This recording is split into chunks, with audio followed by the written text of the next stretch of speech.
So in late December, Microsoft dropped an update for Flight Simulator to add VR support for most headsets. This was a little bit of a surprise because at first they said they were only going to support a specific HP headset that was coming out, but that later on they would add support for other headsets. But they just ended up dropping the update, and it works with basically any headset that works with like OpenVR. Any headset that works in Steam VR, I guess, should work. So I did a quick little search to see if the Oculus Rift S would work, and it looks like it would. So I checked my local Best Buy, and surprisingly, they had them in stock, and they were on sale. I know, it's a pandemic, and it's also really close to Christmas, so I just figured it would be really hard to find a VR headset right now. The HTC headsets have been almost impossible to find this entire time. And even the PlayStation VR headsets, same thing. I mean, I haven't seen one of those in a store since the beginning of the year. So yeah, I was kind of surprised to see Best Buy had lots in stock, and they were on sale. Normally $550 Canadian. It's right now $100 off, so $450 Canadian. That's about $350 US. So really not a bad price. But again, this is an entry-level kit. So what that means really is that the screen resolution is a little bit lower than some of the higher end ones like the HTC Vive Pro. Now in a way that can be a good thing because that means it's easier to run. The higher the resolution of the screens in your VR headset are, the more powerful of a graphics card you're going to need to run it at the same speed. This is a 90 hertz screen, so it refreshes, 90 frames per second, and it's 1440p resolution. So it's a little bit higher than like the first generation of VR headsets, but it's not as high as the current like high-end headsets.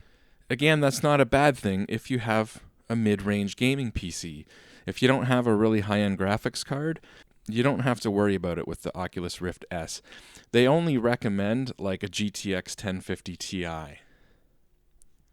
Now, obviously for Microsoft Flight Simulator, you're going to need something a lot more powerful than that. And to be honest, it's a little buggy right now. I mean, again, the update just came out, and this is a game that's getting like continuous updates. So I have no doubt that they're going to fix some of the small issues. It's playable. There's just like little glitches here and there. Sometimes the graphics glitch a little bit. Sometimes it gets kind of jerky when it shouldn't be, because I know the tracking on this headset is generally pretty good in other games. And sometimes it gets a little jerky in Flight Simulator. So it's playable most of the time. Sometimes it gets bad, and almost always there's just like slight little graphical glitches here and there.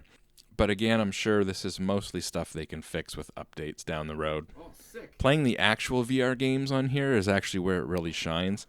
The tracking, like I said, is really good, and it's built-in tracking. It's inbuilt or in-sight tracking, meaning the cameras are in the headset. It doesn't have those little like camera pod things that you have to set up around your room. It's really easy to plug into the computer. There's one cord that comes out of the headset. I think it's about 5 meters long, and then it splits off into a USB Type A and a DisplayPort port. There's no HDMI on this thing, so you have to have DisplayPort. But if you have like a mid-range gaming PC, that video card is going to have some DisplayPort ports on the back of it anyways. The headset has speakers built in. They don't cover your ears, but they're right above your ears, so they kind of act as headphones without covering your ears or blocking out any sound. But there is a 3.5 millimeter jack on the headset if you want to plug your own headphones into it. Yeah, I was impressed with the tracking. I never had any issues with tracking. The controllers work really well. It's fairly comfortable. It's a little front heavy. It's a little heavier, I think, than the PSVR. That said, this is a higher resolution than the PSVR, so you're going to have less of that screen door effect on this than you are with the PSVR.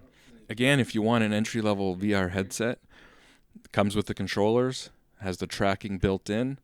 I don't think you can go wrong with this for $350 US.